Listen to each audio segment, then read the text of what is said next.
All right, sorry about the lighting up here. This is I'm up here in my room, and it's kind of noisy downstairs, so I just wanted to come up here and do this little video about my credibility. And a lot of what I've been reading and a lot of videos I've been watching and stuff like that are telling me that a lot of this program, whatever program I'm in, is to discredit me and ruin my credit. Just ruin your credibility. Yeah, it's the same, exactly what I just said, the same thing. And I feel like I'm a pretty reputable person, and I've done a lot of good stuff in my life. And one of the things that I'm kind of not afraid of, but one of the things that I think might be going on is people are told that I wasn't in the military. I'm just kind of trying to pretend to be one of these stolen valor guys or whatever. So um, I never got in a hand-to-hand combat, a firefight, run and gun, anything like that, like the Army and Marine Corps do. The Air Force does that a little bit too, the secret or special forces, stuff like that. But I did do a lot of stuff. I kept really busy while I was in the military and while I was working on assignments, stuff like that. So try not to make this video forever. So I'm gonna do my best to kind of start from the beginning and progress through the timeline. I know I'm gonna mess up a little bit, so just bear with me, and it might be kind of informative for some people, just about me, and hopefully it'll show a little bit of my credibility, that I'm not just some slacker, that I have done a few things, and a couple of the things that I've accomplished in the military in my professional career. So in the beginning, in 1999, I was working at the Fresno airport as a sky cap. Fresno Yosemite International, wasn't called that yet. But I was a sky cap there. You're checking in bags out on the front curb. And while we were out on the front curb, a lot of the times the police officers that would patrol the area would come out and hang out with us and talk with us.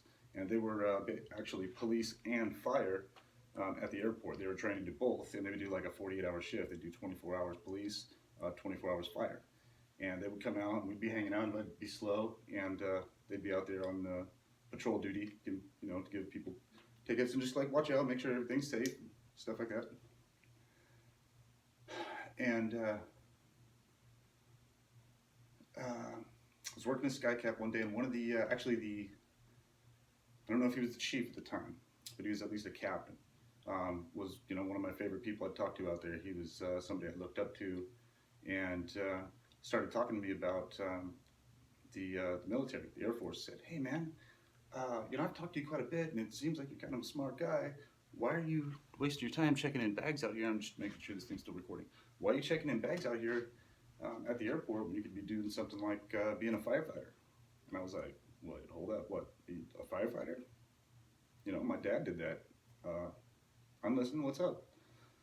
He's like, "Well, I'm the fire chief over at the Air National Guard base, and I think we might have a spot over there for you if you'd like to come over and check it out." And I was all ears. I was like, whoa. Next thing you know, I went over and talked to the recruiter, and I was really on edge because I'd gone through divorce already, and I'd got screwed over in a bunch of this paperwork and stuff, and I was trying to be really vigilant about the contract and stuff. So I don't think I really was. I thought I was acting like I was, and I was trying to be, but I really didn't know what the hell was going on. I was just listening to him tell me what was going on and signing papers, basically. Starting to sweat a little bit. I should have better nerves than this. But anyway, so I was like, okay, let's sign up. Signed up, 1999. They guaranteed me to come back as a firefighter, not a full-time firefighter, but a firefighter as my AFSC, which, if I remember correctly, is 3750 when you start out. I think it's 3751 and 357 and 9 with the job. It's been a little while, something like that. So anyway, ended up heading off to basic training, went through San Antonio, went through that, got done with that. Day before my birthday, headed out to San Angelo, to Goodfellow Air Force Base, where they train firefighters from all branches: Air Force, Navy, Marine Corps, Coast Guard, all of us, anyway. Joint force. Everybody trains at the same school, Lewis F. Garland Fire School. The other side of the base is Intel training. You know, the Intel guys that are listening to me on my phone right now. Seriously. And let's see, am I jumping ahead? Okay, so yeah, I went to Lewis F. Garland Fire Academy. Went through that and did all right. Made it through the academy, came back home, and a month later, I got a job as a full-time firefighter at the Fresno Airport as a state active duty employee. So it's basically a military position that the state pays for. The government pays for the state active duty position. It's kind of a little, it's probably easier to explain than I'm making it sound. Anyway, I was a state employee, but I was active duty firefighter. They had a couple of those around the United States. They were pretty rare. So I did that for like 5 years, and then I was kind of leaving the military, and I was just kind of over it, man. I had some gang stalking that I thought was just like, I didn't know what it was at the time, and I had some going on, a lot going on, drama and manipulation and stuff like that with the people that I worked with at that fire department. Not everyone, I don't think, but you know, some people. So I decided I was leaving that whole thing, and I was going to go start my own business. I was going to start an insurance agency. No, I'm sorry, I take that back. That wasn't it. I'm jumping. I was just going to leave altogether. They knew that I liked photography. I was a decent photographer. A lot of the people had seen my photos and stuff like that. I was doing photos of models at the time because it was fun. And just all kinds of different stuff, airplanes and rocks and trees and all just random stuff doing photography. And they said, hey, we know you like to do photography. You want to stick around? We'll send you to school in Maryland. You can become a multimedia illustrator. So you basically, a multimedia illustrator is you learn a little bit of everything that has to do with graphic design and you know, like some marketing stuff. You know, so you learn how to do websites. You learn how to do graphic design on Photoshop and Illustrator. You know, a bunch of different ways to do graphic design. Learn some Dreamweaver to do websites.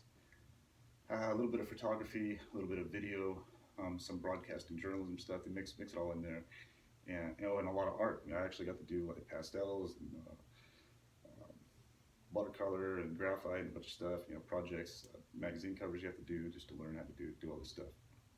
We literally actually took a sketch pad and went out and did some like recon training where we went out and had to go over these hills with our sketch pad, look what was going on over the hill, sketch what was going on, and bring it back to show to like you know, commander, whoever's in charge, NCOIC.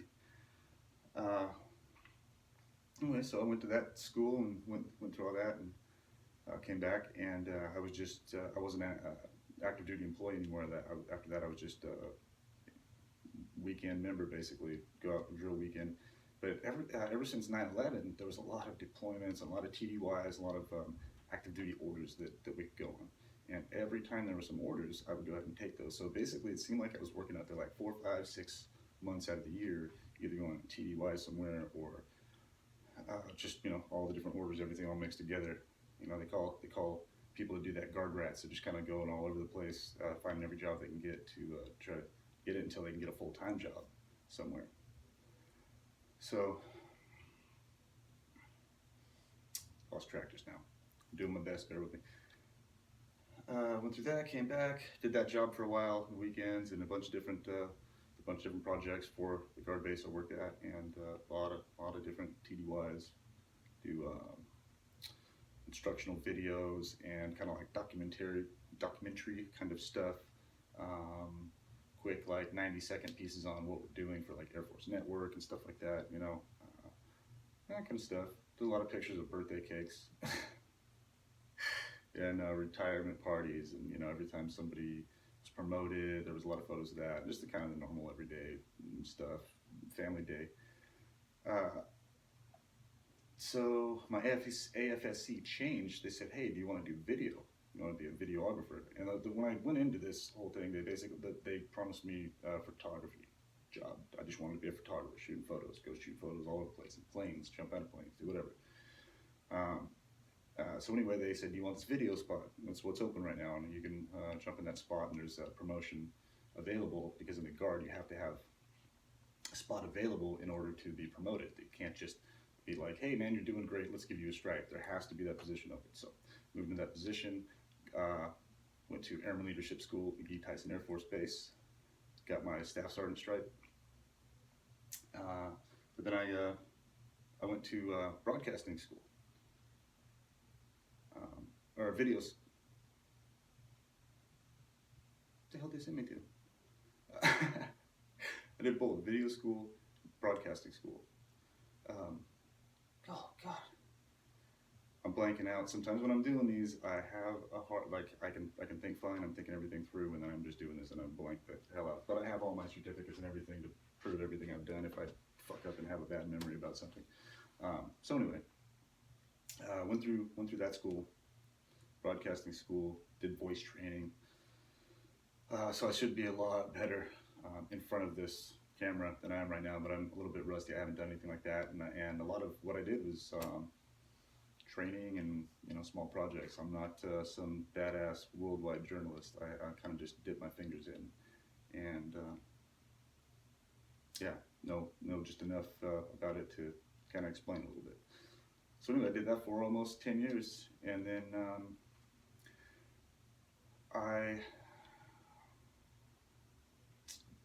let's see, should I talk about how I got out yet? Or I'm just going to show a couple of the things that I have to kind of back up what I'm talking about.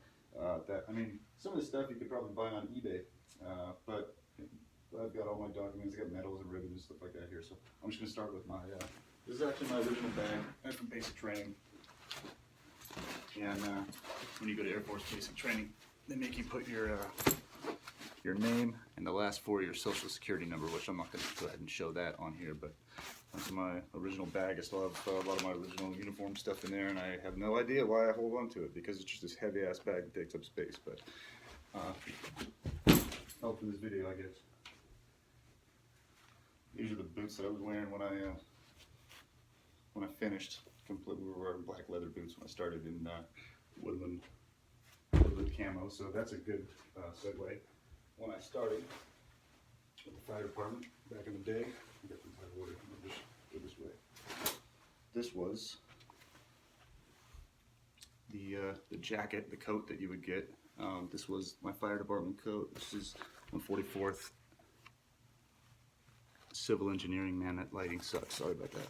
Civil Engineering, Air Combat Command, and that's my work badge right there, CE badge, and then that is the fire badge for the Crash Fire Rescue Fire Department Air Force has. So that was the first one I had when I started. And then they moved to these Gore-Tex ones, they're pretty cool. Moved to that Gore-Tex jacket. Found these at Goodwill right now. Pretty cheap, good for snowboarding.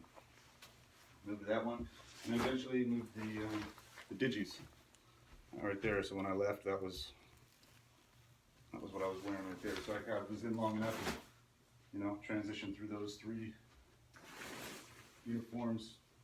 So on the state active duty side, we wore like regular fire department stuff. We didn't have to wear a military uniform only when we were on orders. So if you're on actually federal orders, you wear your military uniform. But other than that, we just look like regular old 404 firefighters. Right there. What's that? Yeah, this is just uniform stuff right here. Just more t-shirts that are exactly what I just showed you. My jacket, and I've been wearing this thing for everything. I like this jacket, but this is just a uniform jacket. Barden. This is the Nomex button-up shirt. Uniform shirt we'd wear. Kept that fire patch right there. So when I was in the fire department, I made it to engineer. I never made it to captain or anything like that. I got to do temporary crew chief stuff sometimes, which is, there's 2 kinds of crew chiefs. There's crew chief on the flight line. He's in charge of basically all of the aspects of the aircraft. But the crew chief in military fire department is like the captain of a civilian fire department. So So this is my blues. This is my final stripe, Barden right there. I had 2 job patches right there, CE and communications. And I actually had another one, CE, communications, and public affairs, just because the AFSC changed. But I didn't feel like having 3 of those job patches on here. That star right there shows the job level that I had. And I can't remember if it's 7 level or 9 level, I don't even know. It's been a while. Forgot. And then this is just like this goofy thing we wore. It has like a Levi collar on it, and I kind of hated that. This is a t-shirt I have from Airman Leadership School. I mentioned at McGee-Tyson Air Force Base. You have to go through Airman Leadership School to become a staff sergeant. This was the drawing that was on my class's t-shirt. It's got the skull there with the sword. Looks like a cross. Punisher style. But my name's on there if you see it. Senior Airman Barden. Soon to be Staff Sergeant Barden. That was a crazy trip.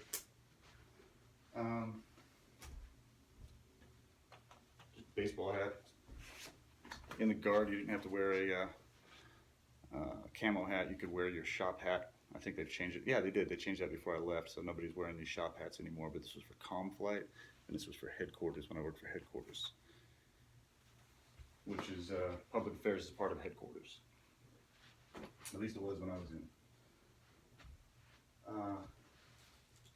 Okay, here we go. So you always hear people talk about ribbons and medals and all that stuff. This is that's my ribbon rack right there. I seriously forgot what half of these are for. It's an accommodation medal right here. It's a National Defense Medal over here. Oh man, oh, got expert small arms right here. Bunch of, and some of these up here are federal. These are like medals, and then there's some ribbons, and then there's some state ribbons down here. So the ones up top are actually medals, where you get like this kind of deal. It's Air Force Accommodation Medal. I got that one because I was on some orders out at the base, and there was a project for recruiting that needed to be done that Senior Master Sergeant, my boss at the time, took him a year of procrastinating and said it couldn't be done. I had to keep waiting to do it. And then I did the project in a day, turned it in, helped recruiting. So the colonel hooked me up with that medal for getting that project done in one day that took the guy a year, or who knows how long he would have done it. It was probably like a personal thing. He just was like, oh, sorry, I'm not doing that for you, buddy. It wasn't that big of a deal. And it's the same one. I probably picked that second one up at a garage sale to have a backup. Man, this one right here is right there on my ribbon rack, and I cannot tell you what the hell that one's for. So I'm sure some of you people out there at Air Force could tell me what that is. You can look it up on my paper over here. It's on my printout. So during that time that I was in the military, I ended up having to get a secret clearance, and that right there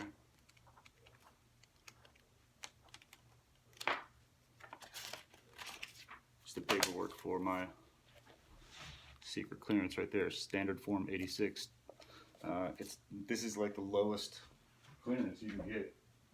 I didn't know shit really. I mean, I had to see like some blueprints for some aircraft to, you know, put them out if they caught on fire, stuff like that. But other than that, they never told me about the aliens or anything like that. A lot of these right here are my certifications from fire school, and I'm a little bit curious as to where my originals are right now, because I've kept the originals in this folder with these since I left with my resume. So I always have them because you need the originals if you're going to go, you know, get another job somewhere.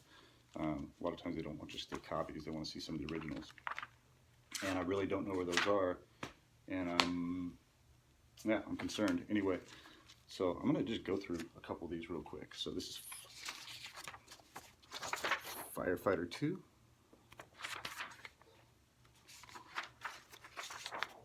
Hazmat Operations. These are DoD firefighter certifications. Fire Inspector 1. Another Fire Inspector 1. Okay, so this is another certification from the University of Maryland. I'm sorry, the Maryland Voluntary Fire Service Certification System. This is another Fire Inspector 1 right here. And here is another Fire Inspector 2. Maybe I have a couple of copies of that one in there. Let's see, or maybe these are different dates anyway. So Fire Inspector 2, Fire Inspector 2, Fire Inspector 2. Driver Operator Mobile Water Supply. So this is what they call the water tender. It's used on brush fires. And, oh God, I used to give tours and just have this stuff all, and ramble it all out. The tender is used for brush fires and for resupply at rural areas, stuff like that. You can draft from a swimming pool or a lake or a river or whatever with the tender. And so I was qualified to drive that thing. Usually holds more water than a regular fire apparatus. Driver Operator, ARF. So that's Aircraft Rescue Firefighting. That's a big green truck that I drove. They still have a few of those around, but it was called the P-19, and it's a crash fire rescue firefighting vehicle that holds, I can't remember how much water that one holds, but anyway, it's got some AFFF on it, aqueous film forming fluorocarbons. It's the foam they shoot on the runway if the plane's going to come in with no landing gear, or yeah, that's about it, no landing gear, and they're going to be making some sparks. You want to lay down a layer of foam, and then if they're on fire, the foam works good too for that. It's actually used to make it out of protein from blood. I think they make it differently now. So anyway, that's that vehicle. Airport Firefighter.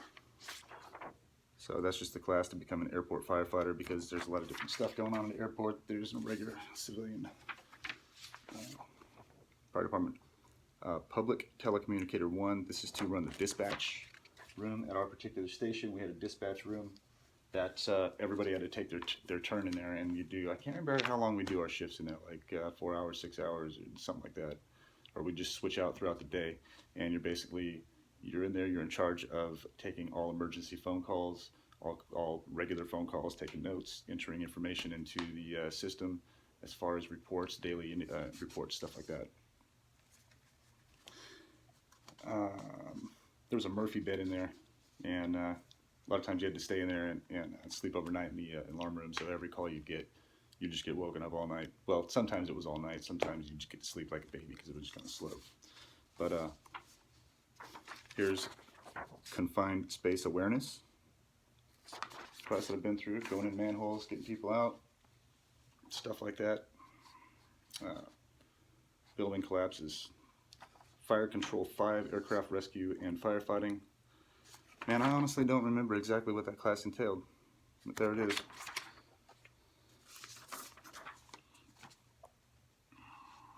I'm going to save this one for last. Okay, so Fresno Yosemite International Airport Public Safety Division certification of completion is hereby granted to Michael Barden, certified. What did I do here? Completed satisfaction. Aviation Disaster Management Workshop. Okay, Aviation Disaster Management Workshop. April 25th, 2003. This one, they made me a tech sergeant on this. This is for basic wildland firefighting training, which is funny because I had gone from the fire department to public affairs. I went with the Army engineers up to Hayfork, California to document them being deployed for these fires they had up in California. And I had actually already been through Fire Academy, been through firefighter for 5 years, and they gave me a training certificate for learning some wildland fire stuff. So that was kind of fun. Guys were giving me shit about being a photographer, how much fun it might be, and then I showed them how to cut some line, and things changed. It was kind of neat. Operation Lightning Strike. This is what we do in Operation Lightning Strike.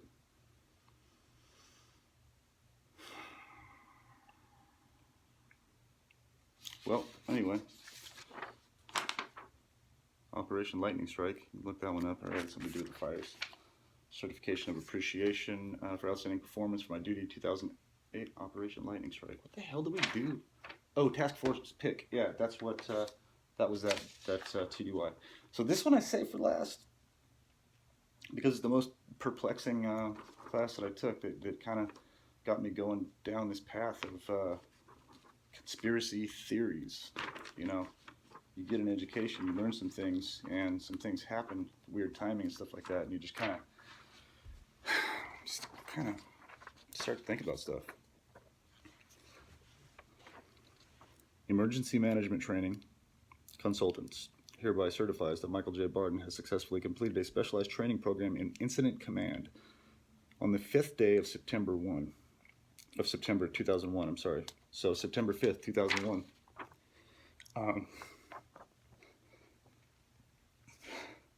6 days before 9/11, we took a class on how to deal with mass casualty. And I don't know, anybody that's gone through incident command training knows that the incident command system is compiled of all city officials, police department, fire, pretty much everybody that's important, to get together and figure out what to do if some crazy shit like 9/11 happened.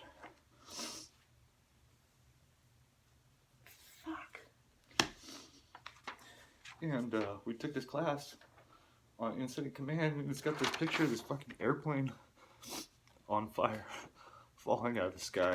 And then 6 days later, I was at work for like a month straight, walking around the building with a flak jacket on, looking for unexploded ordnances and stuff like that, because we weren't sure if we were going to get blown up.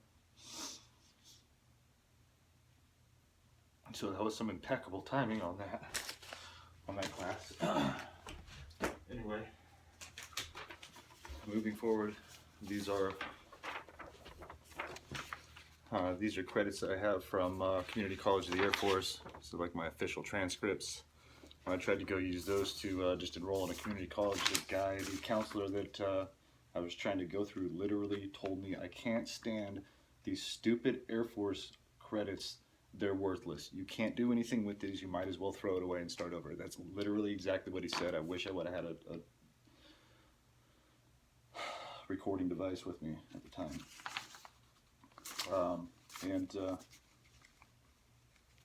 You know, looking back now, I don't know. I'm not going to go into that. Anyway.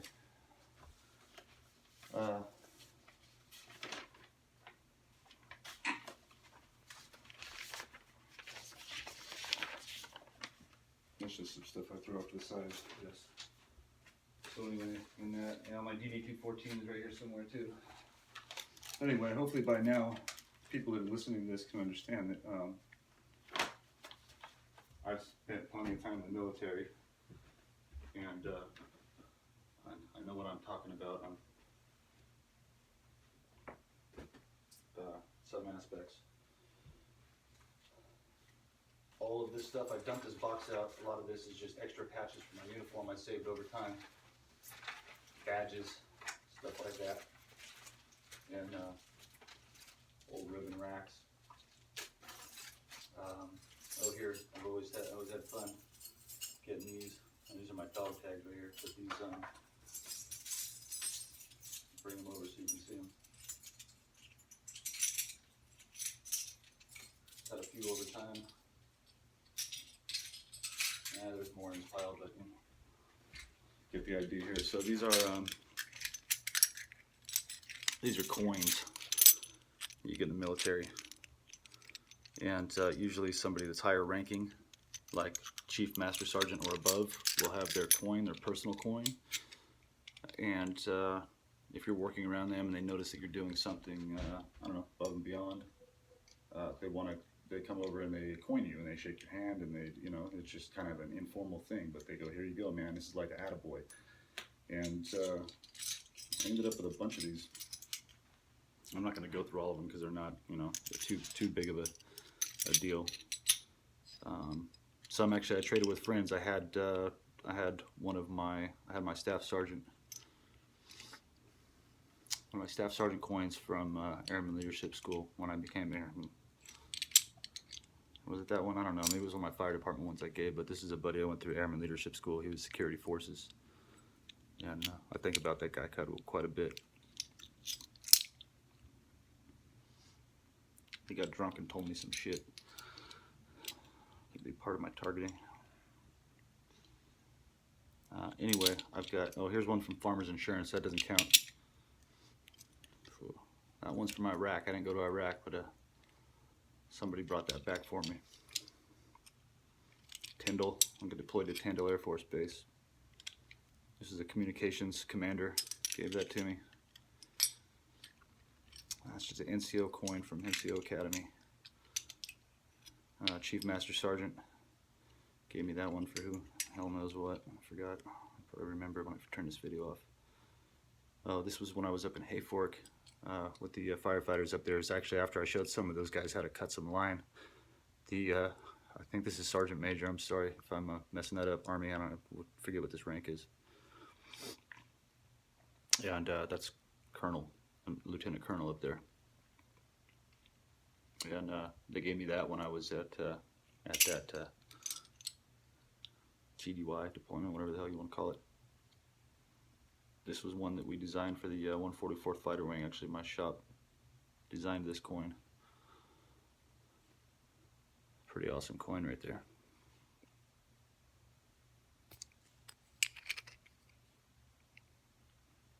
So that's full bird Colonel right there. That's the commander gave that to me. And this is another one that a different commander gave to me. Right there. Okay. And then yeah, these are just a couple of fire badges I had when. Oh, there's one. It's a fire badge I wore when I was a firefighter. Man, there's so much that happened, so much involved in my career. But I could just go on for days and days talking about all this stuff. But that's just some of the kind of main stuff, basic stuff. Hopefully some of it was informational. Hopefully kind of explain who I am if there's people out there being told whatever information about me. You know, this is at least the information about me and part of my career and what I did in my career. There's a ton of other stuff that I did. I went all over the place. You know, nothing like you see on the movies, no heroic, crazy stuff. I mean, when I was with the fire department, we helped some people. That was really cool, but, you know, I wasn't out there shooting.